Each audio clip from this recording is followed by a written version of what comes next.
we are going to learn 30 years of voice content, kind of condensed into one session. And this is from a creator who has been working on Silent Hill, Vermintide, and the Witcher series. Welcome on stage, Mark Estdale, Dialogue Director of OM UK. Big applause. Thank you, Maria. Okay.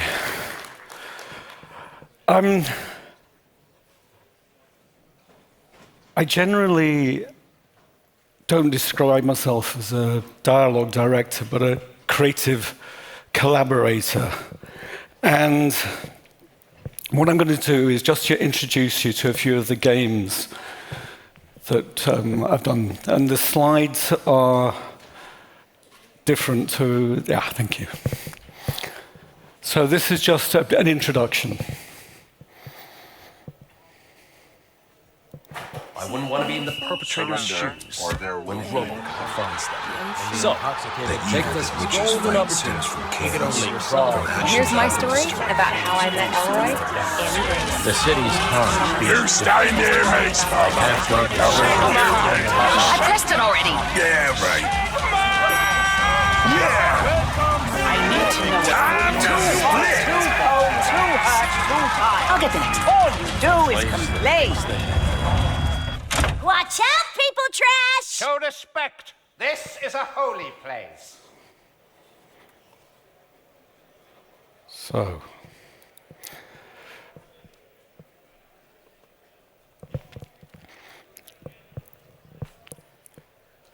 working on so many different games, one of the things that happens is chaos happens. You're under pressure. And when there are really tight constraints, you start to be creative.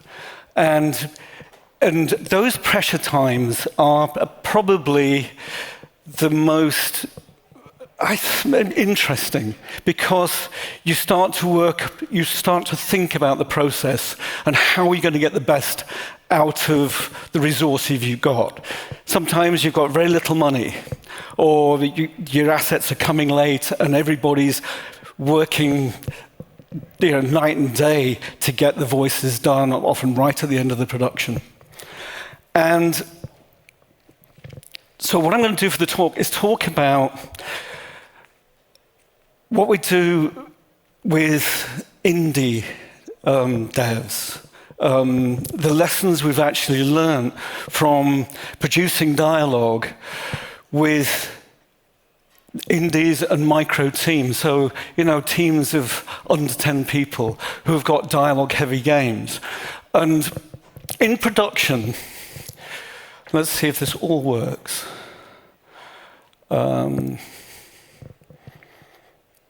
So I'm going to talk about just 4 games in particular. Vermintide was an indie originally, and that is the easiest of the ones I'm going to talk about. And the other 3 are micro indie teams with dialogue-heavy games with tight budgets. And the profound thing about discovery is that we are working towards, in traditional production, in traditional production we've got all the budget, you're working towards a performance. So you start off with all your assets. When you're working with the actors, you're rehearsing them. The rehearsal process is this build-up to performance. But we noticed one thing, and I think anybody who produces dialogue for games or has been in a studio recording voiceovers, you will have noticed something odd, in that an actor may have been prepared, but if you've changed a line or you've given them a new line, the first time they read it, it's perfect. The first 3 times, it's perfect. But then it drops off. So you're getting a curve And this flow state that happens. Yeah. And this is data from nearly 1,000 games. And anybody who's worked in advertising and recorded voiceovers for an advert, the actor comes in, the celebrity comes in, their first read will be great, but then they will go through the line and ask to emphasize each word. Yeah. And they'll spend a whole hour doing hundreds of takes sometimes, and they'll go back and use the first 3 takes. Yeah, and it's a flow state, and it's when you think about production, it's quite a terrifying thing to not give an actor a script, but this is the data. And you get this disconnect because what is happening neurologically or neuroscience-wise is when you're reading something cold, you're in your body. You're just there in the moment. And if you just go 1 read, 2 read, 3 reads, but then you start thinking, yeah. And then you disconnect. And then you have to do the deconstruction work, and you build up towards the rehearsed thing. And the problem is time and money. This may be 5 minutes, it may be hours. A big production, 100,000 words, 1 million words of dialogue. If you give the actor the script in advance, you're starting somewhere here or here. And this is just about doing voice work. This is about doing voiceover. It's not about doing motion capture, because that is traditional. That's traditional theatre. So also, is it possible to get some water? I just left a bottle on the side there behind. I'll just go and get it. Yeah, thank you. Sorry about that. So. Yeah, the challenge is to make flow work. And how we do that is it's about connecting the actor to the game, connecting the actor to the character, which is, I think it's kind of obvious, but it's about doing it in real time and with precision. So, in the studio, if you're explaining stuff to an actor, the relationship is between you as a director and the actor, not the character and the game, living in the game. We want the actor to live. So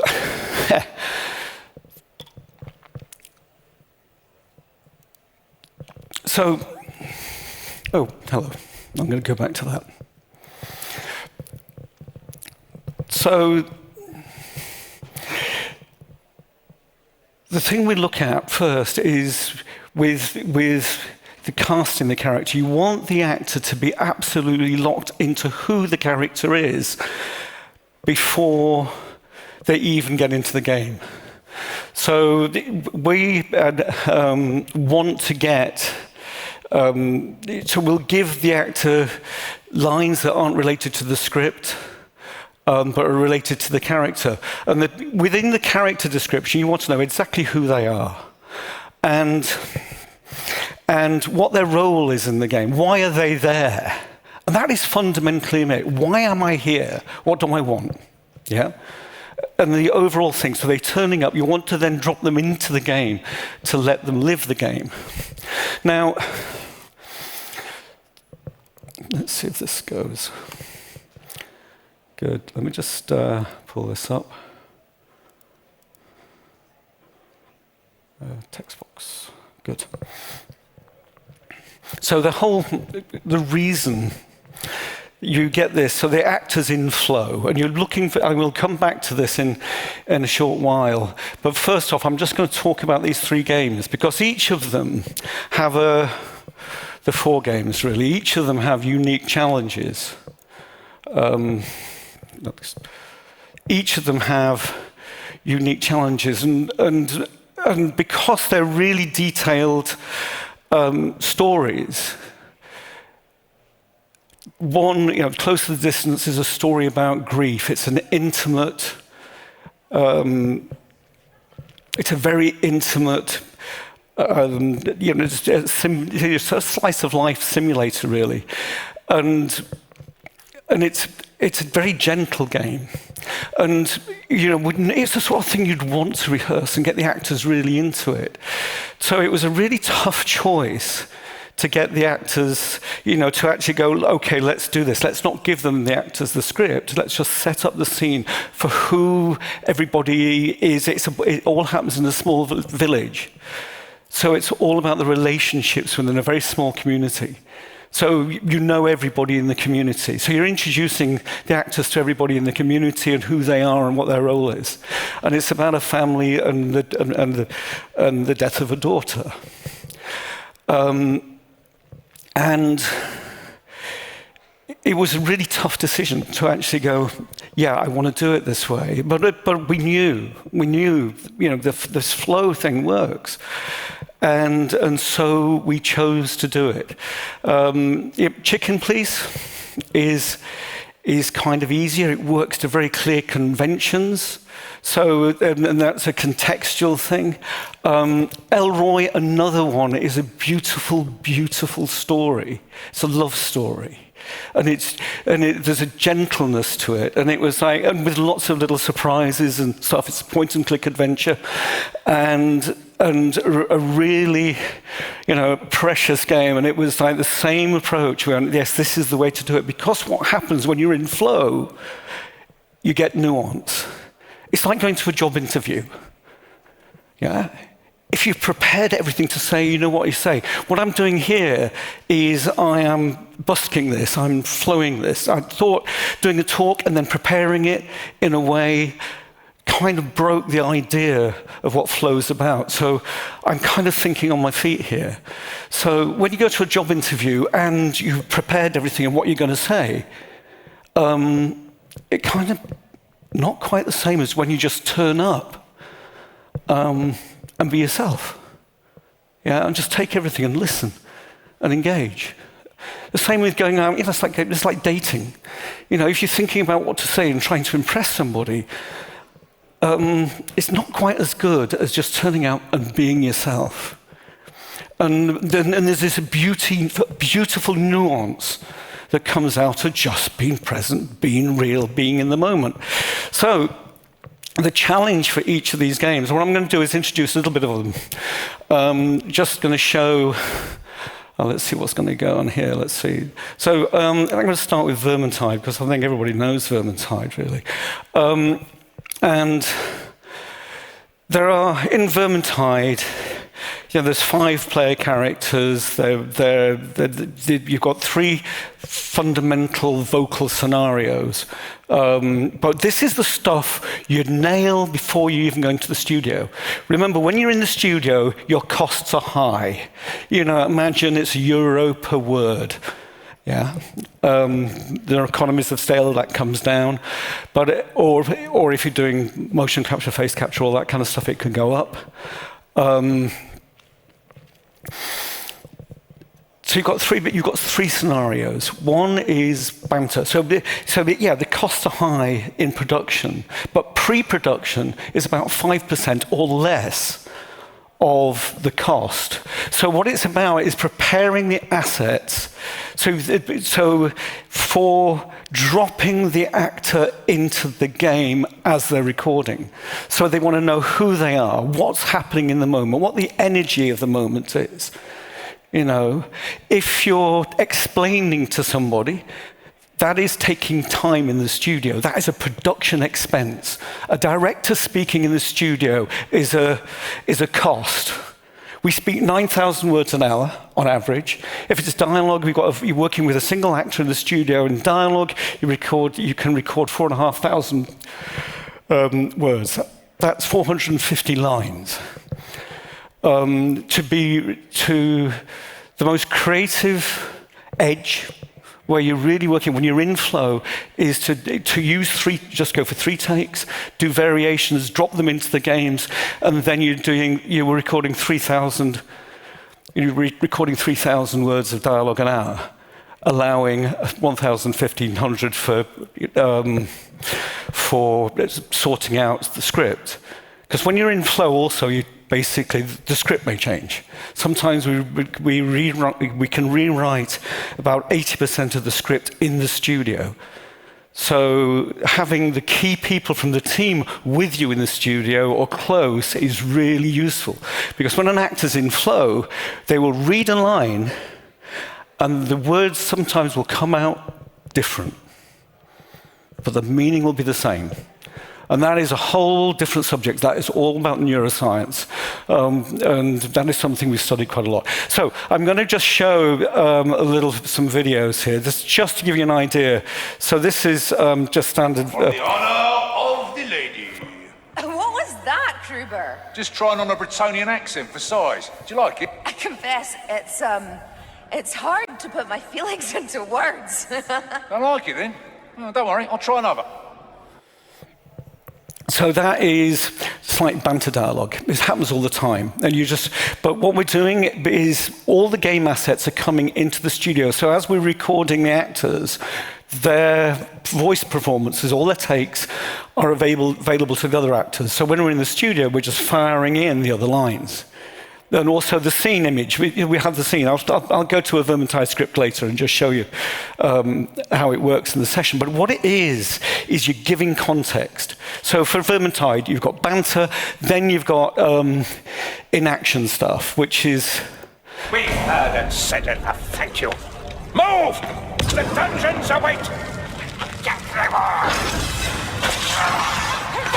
Blundering into traps is a squandering of resources, and I shall not allow it! Interesting. We have a similar act back in the Templar dungeon.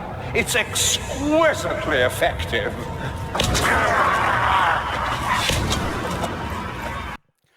So this game is now completely on rails.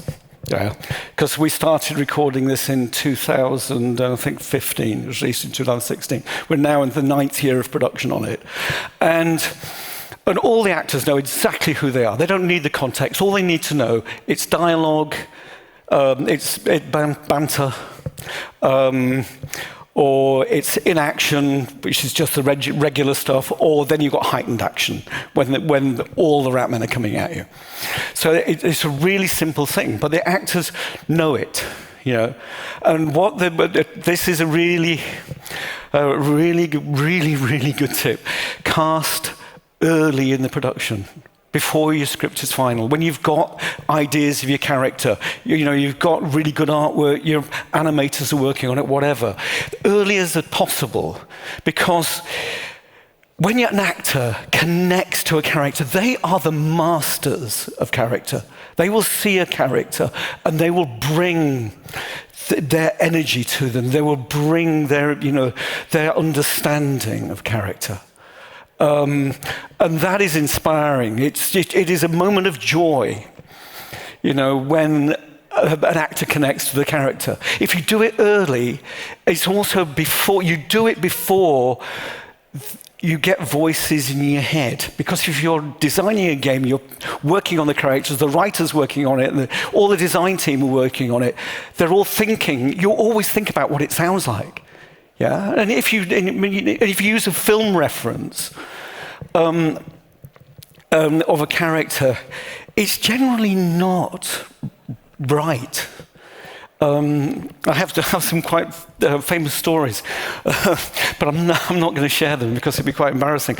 But about where the lead character was portrayed as, the developer, we want this actor. The character, and it would have been an utter bloody disaster. But there was elements of the actor's presence is what they hooked onto, their presence and their power. But it wasn't right for the game. Where was I? So this is ad-libbing it. So yeah, this character lock is really important. With Vermintide, really easy. Chicken, please. Hey, big guy. Yeah? Tell me, what's your name? Hank. Hank Hardshell. Are you an athlete, Hank? What? Well, that's a vector ball bat in your hand. Oh, that? What about that? If you're not playing Vector Ball, you shouldn't be waving that around. And we need to confiscate it. As my learned colleague says. Did we say something funny? Aye, that's a good one. Really. Chicken, please. This is how all the dialogue works.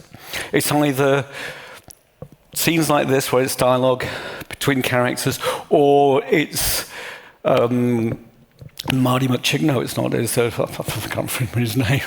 The chicken with the red bit, talking to a character. So he's off screen, and the character's talking directly to you. So one of the things we look at is the motion of, you're looking at, so when you're looking at a character, there's basically 6 elements we use, I use when I'm casting, and you're looking for creating this whole orchestra of different voices. The Vermintide's brilliant because you've got these really clear archetypes, fantasy archetypes. So you've got them where you're thinking about, so the voice is, character voice is about 6 things.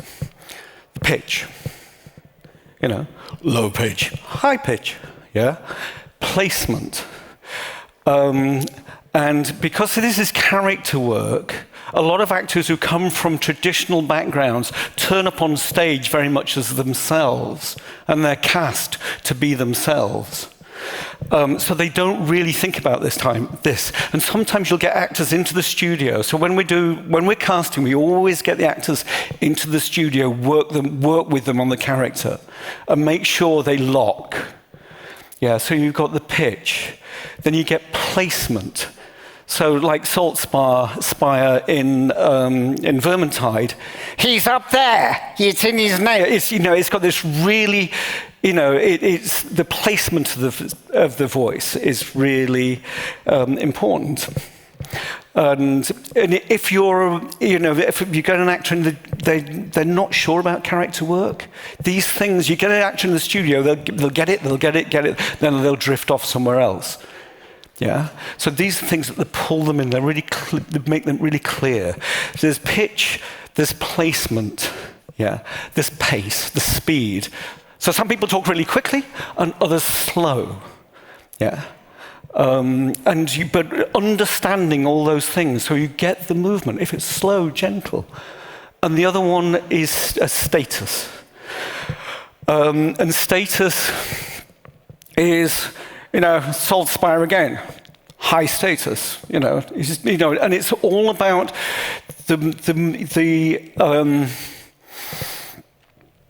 that informs the physicality.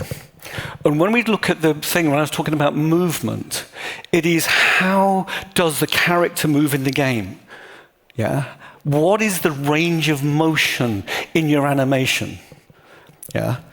Because it's really important that the performance matches it. Because it's broken. The performance is broken if your acting is loud and animated and like this thing when in the studio moving around. When the character is, the animation of the game is really quite still. But one of the golden rules is always less is more.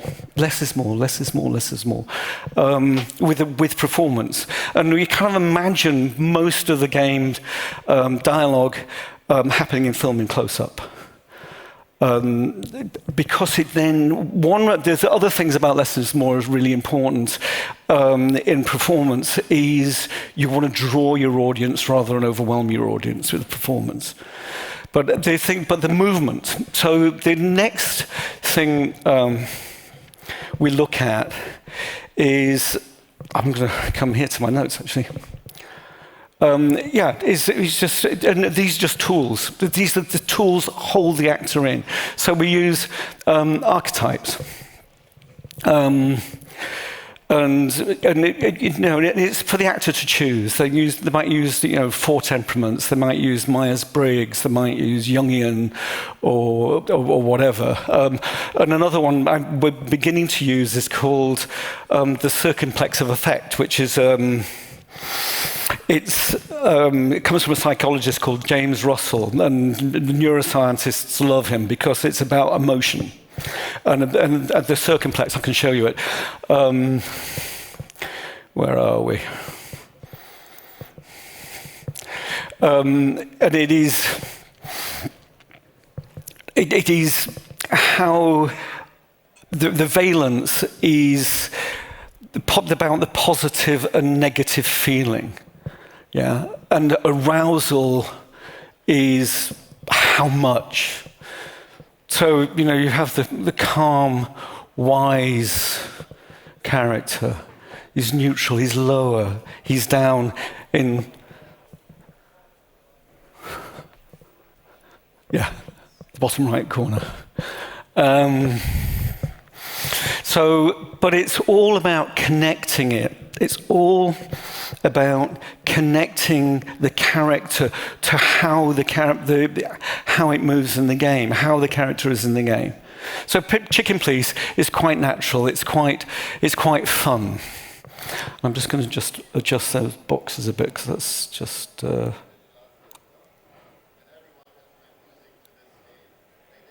you go. So go back to Chicken Please. No, I'm not. I'm going to move on, and I'm going to talk to you about Close to the Distance. Now, Close to the Distance. How are the kids coping?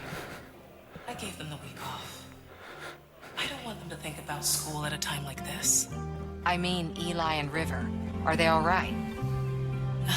It's hard to say yet. Eli understands that Angela is gone, but he was still so young when Jemri died. So he has no idea about what's lying ahead of us. But River does. Yes. She's trying her best to hold it all together. I wish I could do more to make them feel safe. They'll be fine. I'm sure of it. I do hope so.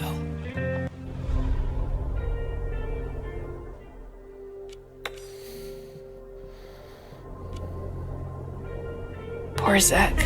I'll try to hold his hand as well and get him through all this.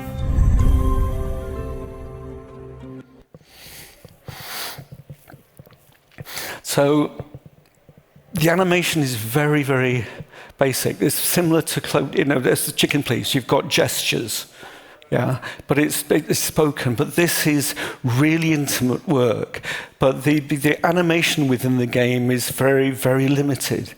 And it's, again, you want to connect to the movement. Yeah, it's all about that connection, all about connecting.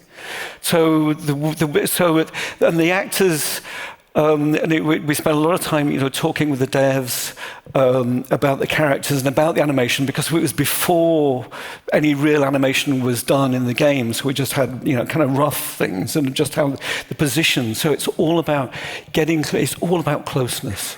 So again, it's just less. And again, all the performances are first-time reads. They've never seen the script before, so they're in the sweet spot, But all the work is in the pre-production, cheap, sweet spot, really exciting. Because when an actor, so in traditional theatre, in traditional screen work, an actor gets the script in advance. So everything they do is a performance. They're pretending to be. The art of it is as if it were real. So it's a conceit. What we're doing, what we are able to do with games, is record real life. And that just takes thought in pre-production. It's that real living flow of a character. Now, The other game is Elroy. As a journalist, you're used to writing about events after they've already happened. You conduct interviews, do research, and work really long hours to connect the dots. We found a message from my dad. Come on, Elroy. It's your destiny. Let's do this. It took me a long time to get over my dad being gone. Now that I have a chance to learn more about all that, I'm afraid of what I might find. I wish the universe could see me. I'm afraid of feeling like I felt back then again. Through the undulating. Don't worry, my dear. Everything is going to be perfect. Okay, so this is glorious. It's a full-on animated, handcrafted game. Yeah, and again, we're giving the actors all the scenes, every scene they know. The developer gave us all the artwork for every scene, so we knew the distances and everything, right?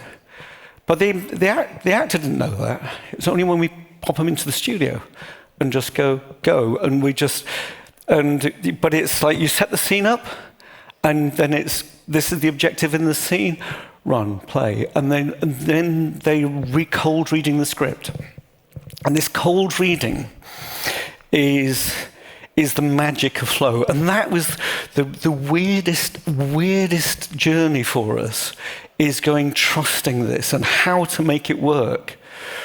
But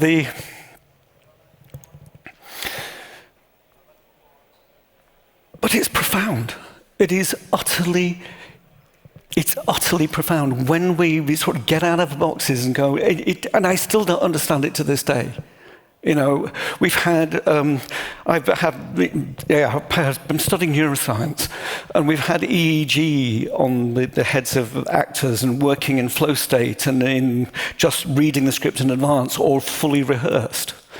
And what happens is, in flow state, we are hitting what's happening in the actor is hitting the emotional state of the character because they're being in the moment. And but they're reading. And you're just kind of, don't get it. But you read a child's story. You know what? I've got a few minutes. What I'm going to do, I don't know if anybody wants to just try this. Come up on stage, and I'm just going to throw them into a scene. Don't know if there's any volunteers here. Anyone willing to? I can do that. I can show some stuff, and I can just give you a mic. Yeah, good. A hand. Come on up. So I need a microphone. Is that the microphone? Is that the thing? So I'm just going to give you a scene setup as we go along here. So you're either a dog or a dog owner, right? What do you like to be? You're a dog. Right, so, but now think of a person. Just think of anybody. Or you just be yourself as a dog. Yeah, I don't want you to do anything comical with being a dog. Don't be doggy. Just be real, right? So what you've done, your dog owner's told you, you've gone for a walk in the park, yeah? And the dog owner's told you to stay with them. And you've buggered off and had a bit of a party. And the dog owner is really anxious, right? So what I'm going to do is change this around. So I'm just going to go here, duplicate these displays. So great, I'm going to go for this. I'm going to take all this off. So I'm going to go for dogging. So you're not going to see, you can actually see the script here if you can stand here. So that'll be really good. So if we can have the mic. So all you're going to do is just respond to the, it'll appear back, I'm sure. Oh yeah, no, it's just doing something weird. That's fine. So I'm going to play you the dog owner, and you're just going to go for the lines that are there in front of you. You're good with that? Fair enough, yeah. So where are you from? Mexico. Okay, what's your name? Emanuel. Emanuel, thank you. English not your first language? Yeah, exactly. Okay. I can do English. Okay, so this is it's more of a challenge when you're working in a language that's not your own, but you'll do an amazing job. Now, just experience this, and this is I'm going to go back to doing this. So bring my glasses. I'm going to put it onto. I'm going to do it on this, so it's going to be down there for you. Keep changes. Close all this. Right. If you want it bigger, let's do it bigger. I can read from here. Okay, well, or it'd be nice for you to face the audience. It's down there. This on the screen. Whoops, I'm making it smaller. There we go. Let's just go for that. Okay, and character, Gareth, select all. Okay, and I'm just going to be a tool. Okay, so, oh, you're the dog, aren't you? You're called Sheila. It doesn't matter. Let's just navigate this. Just make Sheila a bit bigger.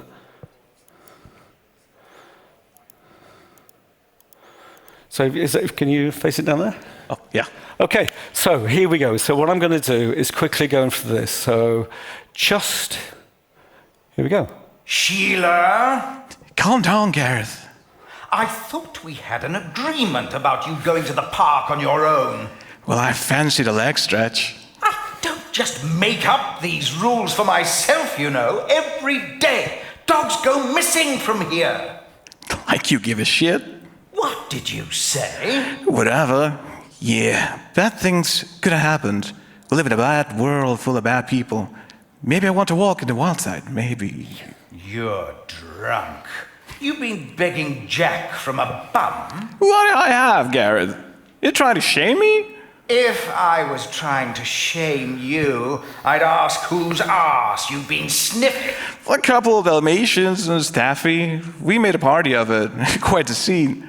Until some cocky Jack Russell popped up to have a nose. Okay. Are you an actor? No, I'm not. Not an actor reading it, and it's in. You know what I mean? An actor spends a whole lifetime, hopefully, but most of them do, because they start acting as children, crafting their skill, honing their skill in doing this. And when you're dropping them in to the game, dropping them into the context, you get this life. And you have we come back to I can't actually show it now, but it's back to the curve. Yeah. It's that aim for flow in production.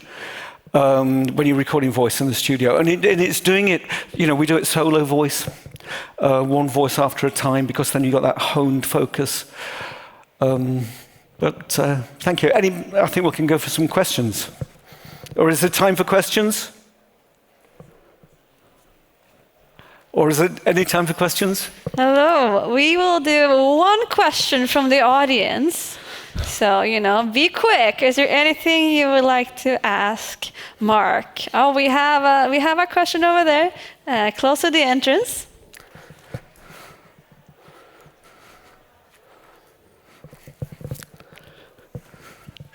Hey, so you had some nice points about how to match the voice acting with the animations.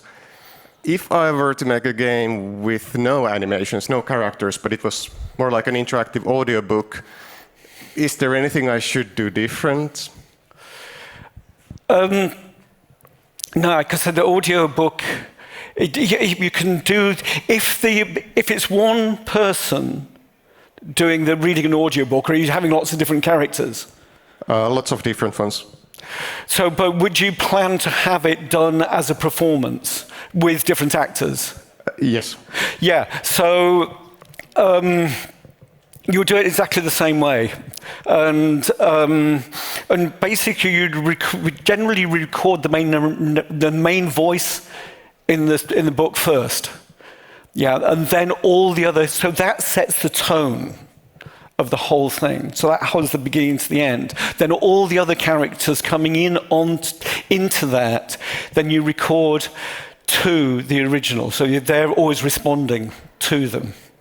Now, that'll be the way I would do it. That's an awesome tip. Thank you. Okay, cheers. Thank you very much. Thank you.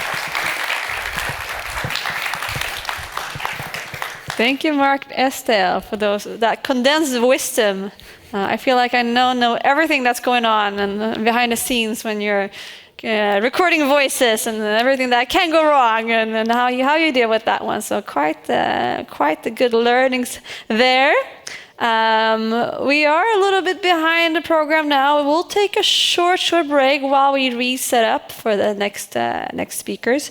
But don't go far. The next one will be a standard session that we do here every year, where you're going to see a little bit more music and a little bit more interactive environment. It's called Same Game, Different Music, and we'll start in about 5 minutes. See you soon.